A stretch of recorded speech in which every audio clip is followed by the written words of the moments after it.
Welcome in to the New Orleans Saints podcast, hosted by Erin Summers and John DeShazier. You'll hear from players, coaches, broadcasters, and writers who cover the team on a daily basis. The New Orleans Saints podcast starts right now. Here's your hosts, Erin Summers and John DeShazier. The Saints host the Jacksonville Jaguars Thursday in a primetime matchup at the Superdome. As part of the NFL's Cancer Initiative, the game will be the Saints' crucial catch game. Since 2009, the NFL and the American Cancer Society have teamed up to fight cancer through early detection and risk reduction. At the game on Thursday, cancer patients and survivors will be participating in the flag unfurl and wearing Crucial Catch t-shirts. These participants will also be invited to be on the field for the halftime show. A breast cancer survivor will be ringing the bell at the 60-minute mark prior to the game, and in Champion Square, the Saints are doing an interactive paint by numbers where fans can paint a canvas with the Crucial Catch and Ochsner MD Anderson logos. The Saints are happy to join the league, the NFL Players Association, and the American Cancer Society in their commitment to providing individuals with the tools they need to help them better understand early detection and ways to reduce their cancer risk. For our podcast guest today, John DeShazier and myself are speaking with Debbie Gallagher. She's the executive assistant to the EVP general manager here at the Saints in Mickey Loomis. Debbie is a cancer survivor and has been kind enough to share her story. Debbie, thank you so much for joining us on the New Orleans Saints podcast. It's an important week as we're celebrating Crucial Catch with the NFL on our Thursday night game. There are so many things that fascinate me about your job, and I think the fans as well would love to hear a little bit about what it is that you do as an executive assistant. So the day-to-day operations of an executive assistant is there's everything. So you help out with contracts. You assist the salary cap person, who is Kai Harley, so I assist with him. I am Mickey Loomis' assistant, so I work closely with Mickey. But then I also assist the other departments in scouting, anyone that needs something in coaching. It's just a variety of things that go on every day. It feels safe to say that Mickey couldn't get along without you. Well, I couldn't get along without me. I couldn't get along without Mickey. So I bet you he would say the other way around. You've been a valuable part of this organization for several years. How long have you been with the Saints organization? I started in 1997 under Bill Kuharich. I was hired as an assistant to the scouting department and player personnel. And then I worked my way up. When Mickey came on as GM, then I became his assistant. So a little piece of trivia, folks. We probably should play "We Are the Champions" when Miss Debbie walks in, because she's got a World Series ring with the Yankees in '96. Correct. And she's got the Super Bowl ring, obviously, with the Saints in 2009. So what were the two experiences like? Because did you work for George Steinbrenner? So I was hired by Brian Sabian, who was the director of scouting with the Yankees, and then he moved on to the Giants. So he hired me with the Yankees. I was there for 9 years, so I assisted with the draft. So I was part of the Derek Jeter draft and all that. So I saw minor league players go up into the majors, which was awesome. So I worked in Tampa. I was at the Tampa office. Mr. Steinbrenner, of course, was our owner, and we got to see him a lot, which was great. Great owner, great ownership. Just knew how to run a baseball team, and it was awesome. So you hit the jackpot of owners. You had George Steinbrenner, you had Tom Benson, now you have Gail Benson. Yes, I do. I have. I've been very fortunate in my career to have some really good owners that really appreciate the people that work under them. How did you get into this field? It was kind of crazy. I kind of got into it as back in the day as a Kelly girl. So they needed someone to do enter reports for scouting. And this Kelly Girl Service called me and said, "Would you be available to go work for the New York Yankees?" And I'm like, yes. I went there, started entering scouting reports, and I got hired after 3 months by Brian Sabian. And then what went into the move from there to here? So my dad was getting older, and I wanted to be closer to home. So I said, I'm going to try to get a job with the Saints, but I'm only going to say in sports if I could get that job in football with the Saints, because that's my hometown. I was in Tampa at the time, but I'm originally from New Orleans, wanted to come back home because my dad was getting older, wanted to be closer to family, and I was lucky enough to land it in 1997. Okay, so now we're going to cut to the chase now because we've done all the background stuff. I have to let everyone know, Miss Debbie is one of my heroes. I call her Miss Debbie. She tells me not to, but I can't help it. It's a habit now. But Miss Debbie is a one-time cancer survivor, and really I know that she went through a period where her hair was not what she wanted it to be, but it was nice and spiky. And Mickey told her, "Hey, we like that," which I saw when it was spiky, and I liked it too. But just what's the ordeal been like? Because we are observing Crucial Catch month on Thursday, and what's the ordeal been like for you and your family? Because I think a lot of people forget the support system, but what's it been like for you? Well, I got diagnosed in 2019 at the end of, December 2019. It was the weekend before our Super Bowl reunion party, which I got the news on a Friday afternoon. I was here at work. I got a call saying that I had been, tested. It came back positive for cancer, and then I was devastated. So Mickey saw me that afternoon. I broke down crying. He's hugging me, and then I get a call from Mrs. Benson, and she says, "Debbie, can I come see you? I need to talk to you." So she came to me, and we started talking, and then I got in touch with Dr. Amos, who put me in touch with all of my doctors, went through treatment, but then COVID hit. So I started getting my chemo it was in February 2019. Started with chemo, and then I went to 3 treatments, and then COVID hit, shut down the office. So I was very fortunate to be able to take the treatment at home. Mm-hmm. I stayed at home. I worked through it. But having a team like the New Orleans Saints behind you was amazing. I could have never done it without it. My village, and that's what I call them, my village. From coaches to players to ex-players, they all reached out to me. But more importantly, my husband was the strongest person in the world for that. He guided me through it, never went through every treatment with me, and that was during COVID. So you couldn't go into the office while you were getting the chemo. He had to stay in the car.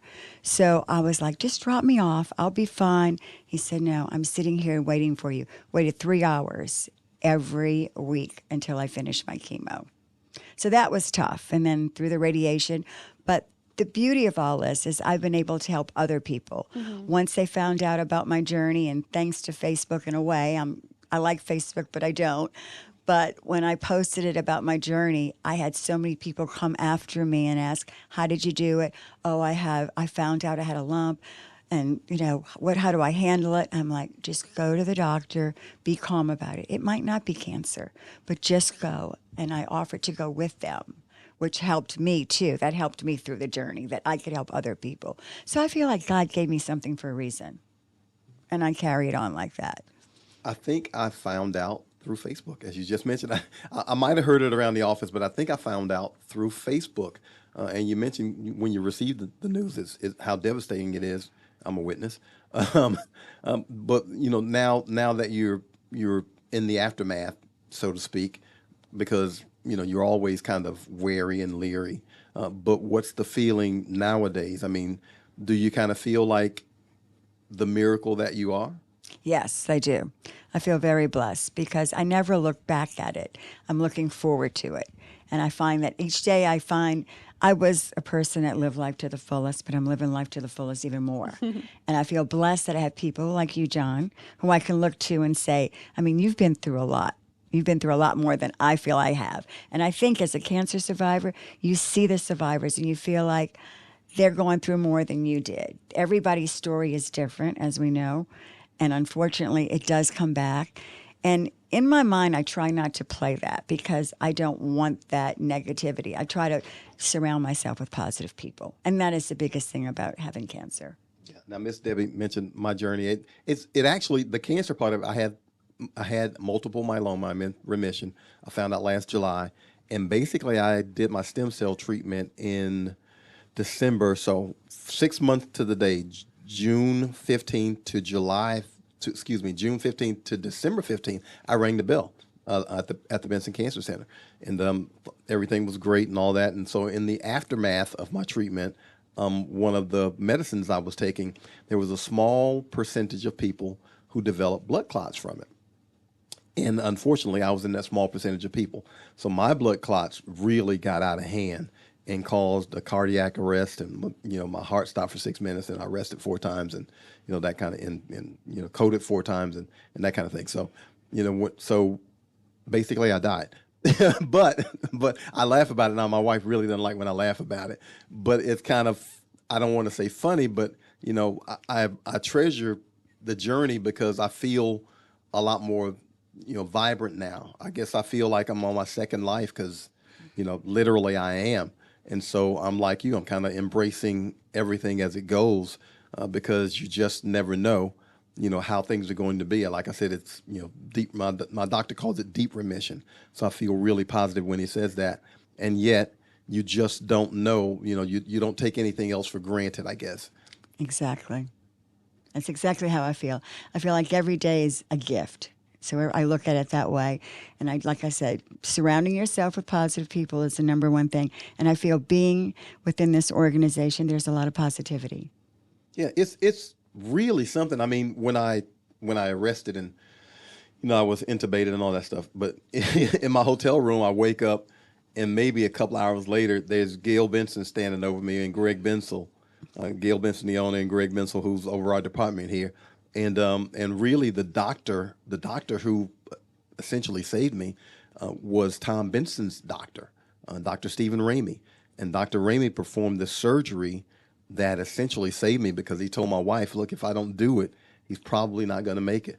And he did a surgery to remove blood clots that they really didn't want to do. That was like the last resort. But he said, I'm going to have to go in and get them because if I don't, he's probably not going to make it. Now, I'm knocked out. I don't know any of this. But my wife tells me in the aftermath that, she was just really hysterical because she wasn't expecting that news. And yet he was so calm about it. And, and I was so appreciative that Mrs. Benson basically called him out for whatever he was doing and said, hey, we've got somebody that I need you to go see. And so Dr. Ramey came and took care of me. And, the franchise owner was in my hospital room and telling my wife, hey, if you need anything, my wife's got I don't even know if I have her number, but my wife has her number. My wife has her number and she used to text her all the time and, give her updates and those kinds of things. So yeah, it really is organizational support that kind of pulls you through because, even if, and I don't have family here, that's just me and my wife and my son. I don't have any blood relatives in Louisiana at all. So the organization essentially is my family. So it's very, very fortunate to have an organization that looks after you that way. Correct. When I was going through my chemo, I'd get texts from players, from Mrs. Benson, Mickey. I'd call, like I said, we were at home. So it was good and bad because, I kept active though the whole time. And that is the one thing I always say, keep active, keep positive, and keep going. Mm-hmm. Don't give up. So what are you looking forward to doing that you hadn't done before? Because I look at your Facebook page. You're pretty active. You are active. You're right. I don't think that, I don't think, and my friends always laugh. They're like, you don't let grass grow under your feet. My husband said he can't keep up with me, but that's my life. That's the way I live. That's my mantra in life is live life to the fullest. And I always have. You guys both have talked about the village that you had behind you, and you mentioned being able to share on Facebook your journey and reach other people and kind of extend that care forward. Correct. You actually have gone to appointments with people? I have. Kelly Mathis, who I think you both know, does a lot of our work here for events. She reached out to me, and she had gone through her surgeries, gone through her treatment, and she got scared. She felt something she thought was reoccurring. She calls me up and she said, Deb, I have this, I'm scared. I said, nope, we got it. I'm coming with you. Mickey, I went into Mickey, I said, Mickey, I'm making another house call. He goes, go Deb, you got this. So it's like once you put it out there, and I always say, I'm a person that, I'm an open book. I think you need to share it with other people. And you need to share your journey because they don't know. No one knows what it's like to go through chemo. And it really isn't, the part with chemo, what I say, it isn't bad on the patient as it is on the family and on the spouses because they're worried about you. They hear the word chemo, it's, bad, blah, blah, blah. But it really, it saved our lives. Yeah, it's a helpless feeling for the people who are surrounding you, your village. I really, I don't. I assume I was going to tell people besides my family, but I don't know. But my friend Mark Spears, Mark works for ESPN, so Mark is at the All-Star baseball game in L.A. and they have they had kind of a critical catch kind of thing, a crucial catch kind of thing where it says I stand with so and so and so, and it was referring to cancer. So he texts me and he says, "Can I use your name?" And I was like, "Yeah, okay." Well, Mark's probably got 500,000 followers, so he posted it, and then it's like, okay, well, I can't turn back now. Now it's out. And my wife was like, "Well, you should have probably been telling everybody because you got diagnosed early. You found out it was treatable. It was non-terminal. So you probably should have been spreading the news." And after that, I did do a lot more talking about it, and found a lot of friends who said, "Hey, I'm going to get checked. Hey, I didn't feel right." And I went and got checked, and it didn't turn out to be that. But I'm glad I went and found out what I did have, or that kind of thing, because, and I don't want to generalize men, but man, we can be so hard headed, and it can be so difficult to get us to go to the doctor to take care of ourselves because we feel like every inconvenience is just an inconvenience. It's, I thought mine was, well, I might have pulled something in the gym and my hip hurts and it'll pass, because it had happened. It happened in one hip and it was like a month long, and I went and got an x-ray and the x-ray was negative, and I was like, well, okay, well, cool. It stopped hurting. And then it went to the other one, but it never stopped. But I was like, well, maybe I just landed wrong, or maybe I twisted it or something. And my wife, I shouldn't say this because now she's going to wear me out with it. But she kept insisting that I go to the doctor and get an MRI. She kept insisting. And because of her, I went to the doctor and got an MRI and found out. Well, I was on target with all of my mammograms, which was surprising to me when I found out, because I went to the day of the following year. I always make my appointments, showed up, and then they called me back and they said, "No, we saw something we really don't like. You need to go to a radiologist to have it looked at." Went and had it looked at right away. She said, "Oh, it's cancer." And I'm like, hold on. Now, my husband never goes to appointments with me, decided to come to that appointment. I said, "You have to call him back here because I can't process this." They told me right out they thought it was cancer. And then from then on, I said, "This is it. This is how we're going to attack it." And we went with it. How special is it to have the recognition, with this week and the game, and to open the conversation up a little bit more? It's awesome because I'm here. I feel like I'm here to help others. And that's the way I look at it. If I could help another lady save her life by telling her, get your mammograms, it's important, or go with her to be her support system. Mm-hmm. I mean, this whole week has been awesome. And I always look forward to the crucial catch time, because I think not only for me, but I love watching the ladies down there that get celebrated, which I think is amazing. And I think that through every sport, they do it. And you mentioned Major League Baseball. Well, I have a friend that's a GM for the Rockies who every year sends me a pair of cleats that one of their players wear for breast cancer awareness, which they celebrate at Mother's Day, which I think is awesome. Yes. Yeah. It's really nice. I mean, most of those guys wearing the pink and everything, it's a good look, a really good look. NFL, it's not it's not as colorful as it used to be, but I enjoy seeing the guys wearing the pink cleats. I wish every team, the home teams would have pink jerseys. I just, that's a personal preference of mine. Mr. Goodell, you don't have to listen or not, but that's a personal preference of mine. I think the pink jerseys would be great, and then you auction them off after the games. That's awesome. You'll be in attendance at the game on Thursday? Yes, I will. Do you have your outfit picked out? Are you going to be wearing pink? Oh, of course. Pink all the way. And JD?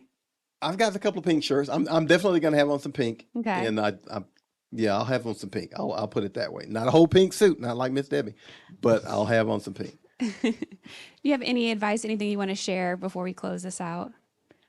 Just make sure you do your yearly checkups. That's the biggest thing, and stay on top of everything. And even if you don't think it's something, just go and get it checked out. Mm-hmm. It's important.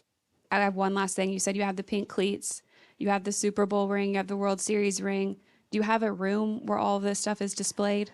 I do. I have a room in my house that I put everything in. It's kind of like my little curio of collection of from every sport. I mean, that's got to be a pretty unique collection. It is. It is. I've been very blessed. I've been very blessed with my career. I look back and I'm like, is this really true? It happens to good people, though. Well, thank you. I appreciate it. Thank you so much for joining us on the podcast and sharing your story and continuing to help others through their journeys. Thanks, Erin and John. I appreciate it. I really appreciate Debbie and John for their openness as they hope to help others who may be questioning whether or not to get tested or fighting their own battle. I'm looking forward to seeing everyone at the game Thursday in your pink. Thanks for listening to the New Orleans Saints podcast. Join us 3 times per week on NewOrleansSaints.com, the Saints mobile app, or you can download the podcast on iTunes. We'll see you next time, right here on the New Orleans Saints podcast.